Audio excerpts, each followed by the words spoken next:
NSC घोषणा को नहीं राज्यर अनेक सहर में नुआ एनएससी पर विभिन्न संगठन दाबी करी बंद पालन और विक्षोभ प्रदर्शन कर आज राज्य सरकार द्वितीय पर्यायर पुणी 22टी सहर को एनएससी घोषणा करछंती।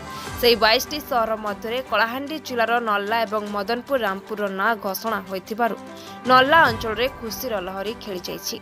सेथिपाई नल्ला अंचलवासी राज्य सरकार को धन्यवाद देवाई एक धन्यवाद सभार आयोजन कर बाजा रोषणी सहित नल्ला सहर परिक्रमा करथिले और परे नल्ला बजार छकरे एक धन्यवाद सभा माध्यम राज्य सरकार को धन्यवाद देवा सह मान्यवर मुख्यमंत्री श्रीजुक्त नवीन पट्टनायक स्थानीय विधायक भूपिंदर सिंह को मध्य कृतज्ञता जणाइथिले।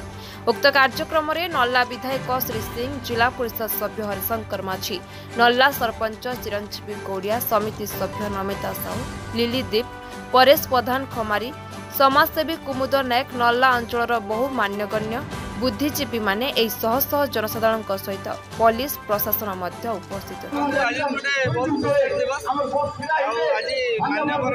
मुख्यमंत्री श्री नवीन पट्टनायक नल्ला एवं रामपुर नल्ला निर्वाचन जगह को मान्यता प्रदान कर नल्ला अंचलवासी कृतज्ञता ज्ञापन चाहिए।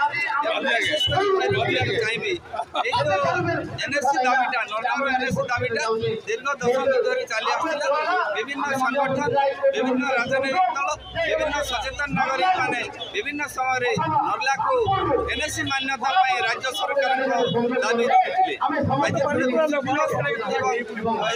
मान्यता नल्ला पाइछि एवं रामपुर पाइछि। मान्यवर मुख्यमंत्री श्रीजुक्त नवीन पट्टनायक एवं भाईटी अध्यक्ष विक्रम पांडियन को नल्ला अंचलवासी पक्षर कृतज्ञता ज्ञापन आज आम समस्ते प्रथम भी कही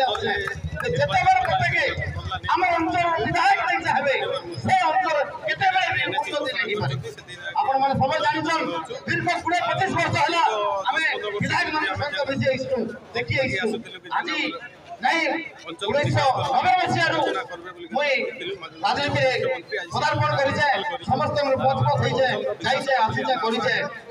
स्टेट ब्यूरो चीफ बाबुलाल बागों रिपोर्ट निर्मल टीवी।